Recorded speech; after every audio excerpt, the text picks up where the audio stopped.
একটা সবজি রান্না করব, একটু শেয়ার করি। মিষ্টি কুমড়া, এটা ওলকপি, কাঁচা কলা, একটা টমেটো কেটে নিয়েছি, আর এটা হচ্ছে ডাটা। আমি অল্প একটু সরিষার তেল দিব।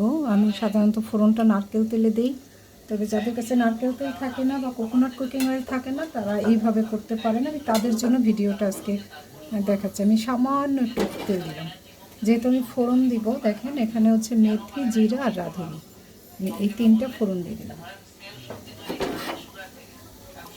এই যে এটা হচ্ছে মাসকালার গুঁড়ি, এটা একটু তেলে ভাজতে হবে। আমি এরকম অল্প তেলে এটা ভেজে নেব।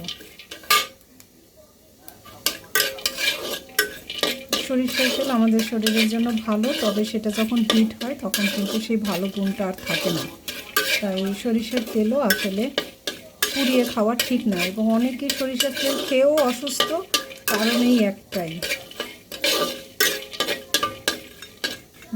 এটা শুকনো করে ভেজে নিচ্ছি। আর একটু তেল দিই সামান্য। আসলে আমাদের শরীরের জন্য যে অনেক বেশি এই তেলটা দরকার তা না, তেল দরকার, অবশ্যই দরকার, কারণ আমাদের ফ্যাট খুব দরকার, সেটা গুড ফ্যাট। সেটা আমরা মাছ, মাংস, ডিম থেকে নিতে পারি, কোকোনাট অয়েল বা ভালো তেল থেকে নিতে পারি, কিন্তু রান্নায় বেশি করে তেল দিয়ে তেল পুড়িয়ে খাওয়া, সেই তেলটা আমাদের শরীরের বেশি দরকার নেই। মরিচ দিয়ে দিলাম। এবার আমি সবজিগুলো দেবো।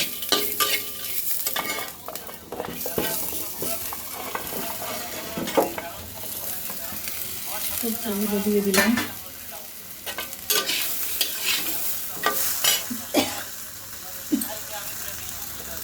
এটা হচ্ছে সামুদ্রিক লবণ দিলাম, দিয়ে দিচ্ছি হলুদ, মিশিয়ে দিই।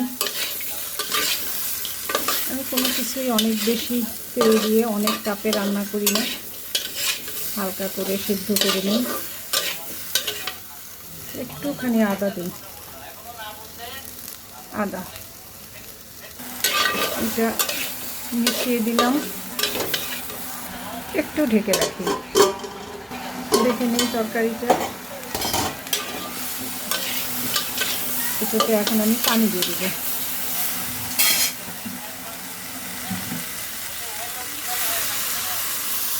আমি সব কিছুই এরকম সিদ্ধ রান্না করি। হয়তো অনেকে ভাবছেন এগুলো খেতে কেমন লাগে, বিশ্বাস করেন ভালো লাগে খেতে, আর একবার অভ্যাস করে ফেললে তো আর কোনো সমস্যা নেই। বাস এটা ঢেকে রাখলাম। তরকারিটা দেখে নেই। তরকারি আমার রান্না কিন্তু শেষ, আমি কম সময়েই রান্না করি, সব সিদ্ধ হয়ে গেছে। এখন শুধু ধনেপাতা দিলেই আমার রান্না শেষ। চুলা বন্ধ করে দিলাম।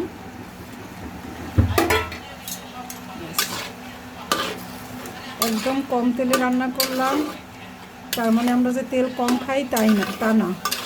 অলিভ অয়েল খাই, কোকোনাট অয়েল খাই, ঘি খাই, এক এক সময়। এই তরকারিতেই বেশি তেল কেন দিতে হবে?